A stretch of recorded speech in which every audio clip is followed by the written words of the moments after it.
Alright, welcome to this video of me doing a tune-up on my 1997 Dodge Ram van 2500. That's a 5.2 liter engine, the V8, and we are going to basically change in this video valve cover gaskets, also known in the service manual as cylinder head gaskets.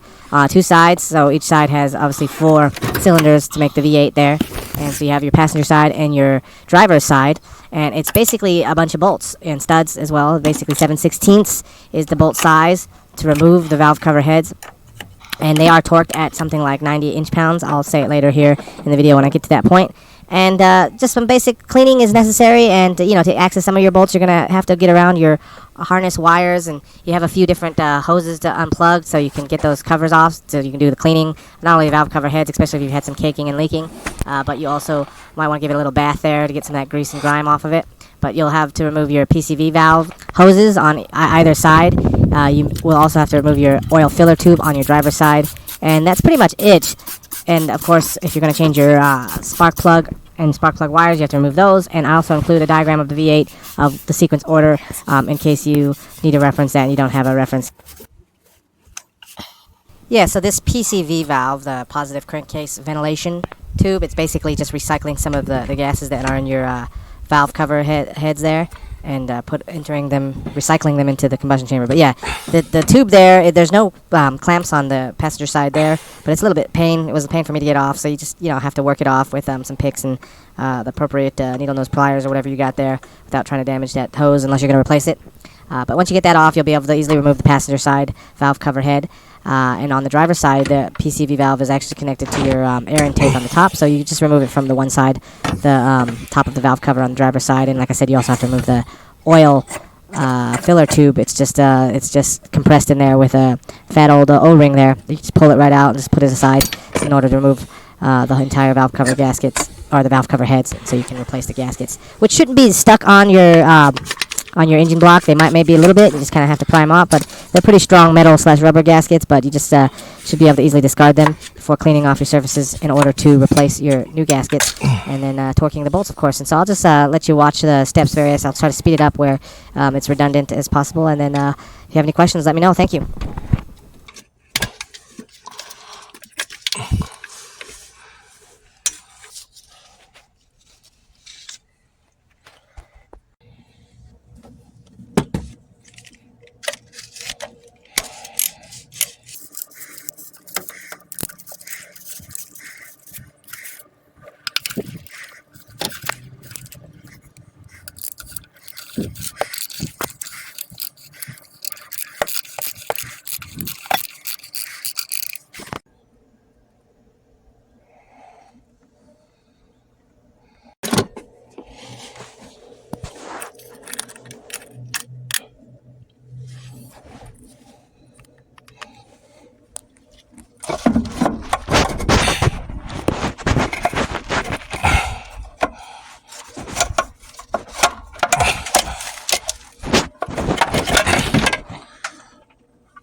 Okay, let's get those bolts in and torqued.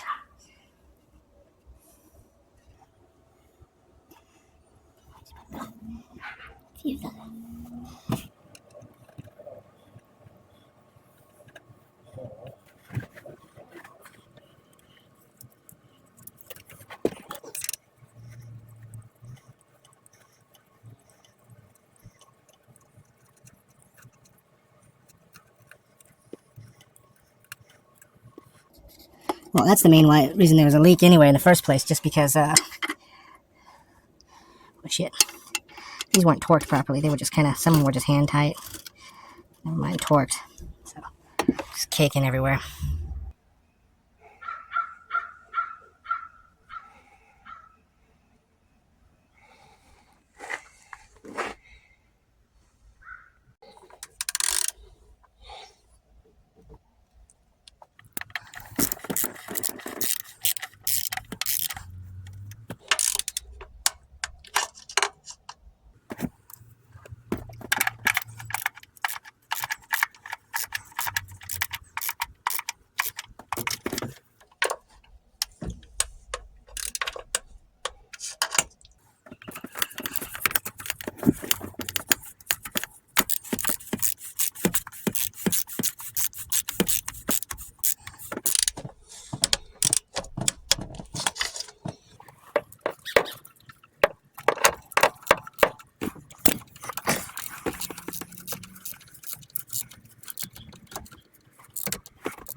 So coming to the driver's side, it's a little bit more difficult than the passenger side. Not that the passenger side is difficult at all, but the reason being for the driver's side is you got a few more things you got to remove. You got your harness blocking for one, your inner bolts between your valve cover head and your engine block, your intake manifold. You've got the wire harnessing that's pretty thick right there. That's hard to get access to some of them bolts up there. You've also got your brake booster tube, your vacuum hose that's kind of blocking access too. So I'll remove that as well. And then on the actual valve cover itself, you've got the oil filler tube. It's a big old thick tube, but it comes off pretty easily.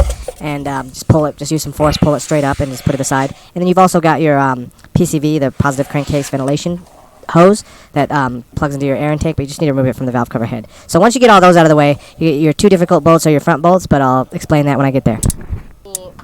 So you saw me remove already the PCV valve hose, and you've also seen me remove the brake booster vacuum hose to get that out of the way, and then I'm just trying to pry off some of these clips that are holding certain things from the studs on the valve cover heads. Particularly this one is it's the evap purge solenoid vacuum hose that it's mounted on the stud, on the inner stud near the distributor. So just pry that right off, pops right out, and then you can and then you're home free.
Okay, so the two hardest bolts to get to on the driver's side are the front.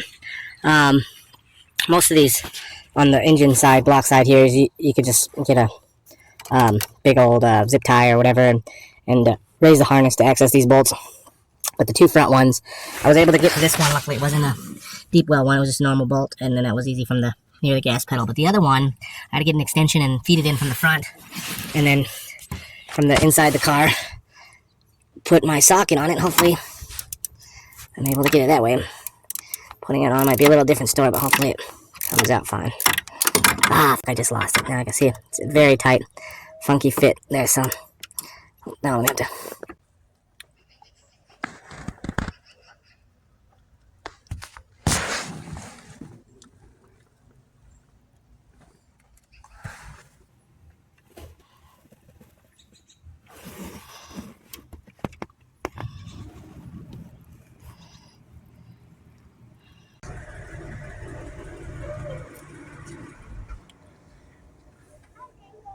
There it goes. Now you can see it probably was last, this new cover was changed to sticker 521, May 30th, 21. So 3 years later, checked and leaked out. We're going to redo it. We didn't use any gasket maker. We've got the gasket there. We've got it torqued to spec. And that's the key, I think. So, Service Manual doesn't say anything about adding extra silicone RTV, but some people do that with the gasket. I didn't even use dead locker, so we're going to keep our eye on it. Down there, the other one here. Go from the front side. Alright, yes. There we go. 95 inch-pounds is what it is. There's still some cake from the old oil, and we're going to pull all these spark plugs. Reinstall new wires, new distributor, new rotor.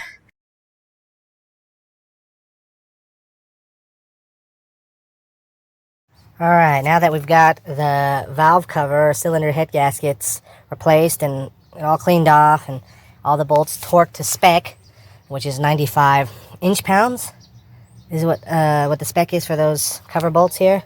I did originally change the oil units in it, a new one I had ordered, but it was so cheap and junky that it fucking cracked.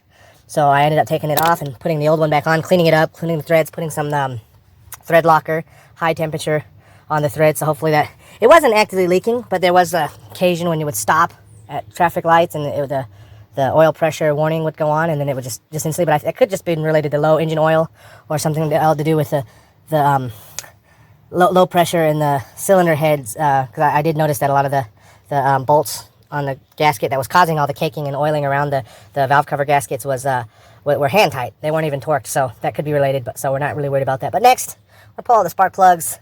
We've got new spark plug wires here. We've ordered some, and they've come in. The new spark plug wires and spark plugs. So here's our spark plugs. We should have 4 in there, 8 total.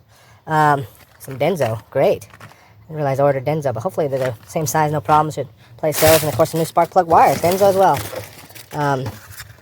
Like Denso, they do good for all the electrical stuff. For example, in the Honda, got a Denso alternator, can't beat it, as far as I can tell from all the literature and people who are in the know. But anyway, for to pull each of the spark plugs, I already pulled one, but I wanted to show you what we're looking at here. So gladly we're changing them out. You can see the ceramic is kind of fouled and rusty, so starting to see some corrosion there on the electrode there. It's right about time we do it. So the only thing we're missing is a gauge.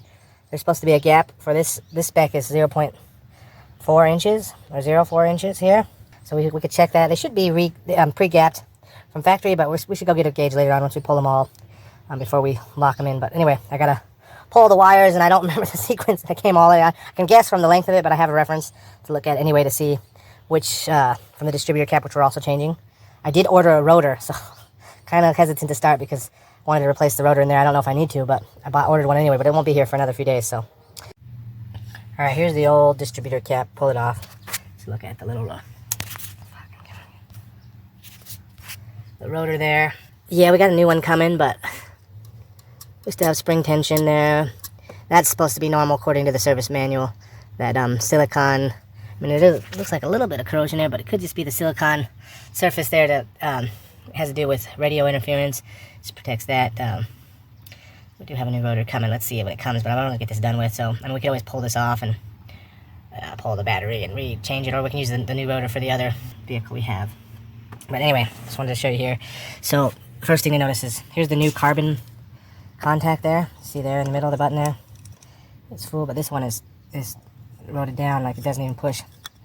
So that's done past its thing, and you can see all the contacts. Electrodes are kind of starting to corrode, deteriorate. No special cracking, but yeah. So this is a good time to replace this cap here. The button's new. Everything else is good. So yeah, new cap. Let's clean up there first.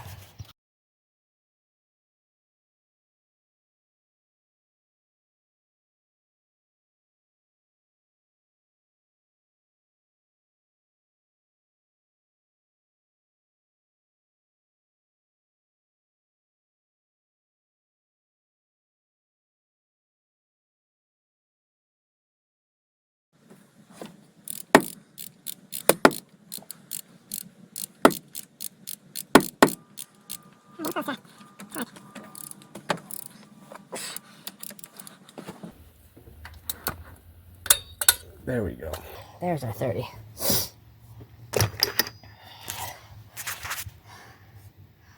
Alright, we gotta get them all in and then get the right wires. Just gonna have to, which means basically, this is our 5.28 V8 liter, V8 5.2 liter V8 engine. So it means kind of engine's that way, distributor caps that way. So our first one here, number 2, has to go to that front one there. So pulling out the last one was cracked. I'm not sure. It probably was cracked in there. I was just pulling it out normally like the other ones. The front one here. But yeah, it was cracked. Here's the other side of it. So yeah, it was a good call to keep your mouth about, dude. This is a good call to pull them all. They're all a little bit fouled and definitely rusty, and clearly some of that cake and oil, I'm hoping, was just leaking from these valve cover gaskets and all, just over time, just with these not untorqued cylinder head gasket covers, valve cover, weren't totally down, that a lot of that oil was getting out and ultimately into the cylinders. But anyway, all we can do now is change out spark plugs and spark wires, and then just keep an eye on oil leaks and make sure everything's running optimally. But yeah, right, got them all hooked up in sequence according to our diagram. Wiring is not the only one I didn't like. It's their main coil wire here. It was like this vertical, and I had to, rather than route it with the other wires along the side of the cylinder head gasket cover, or cylinder head cover, valve cover, I routed over the top, but there's no direct metal contact. It's got some shielding there, so hopefully it should be good. We're gonna go connect the battery and give it a start. Alright, so we just put the ignition on to make sure the battery connection's good. Now the moment of truth. I'm gonna start it up.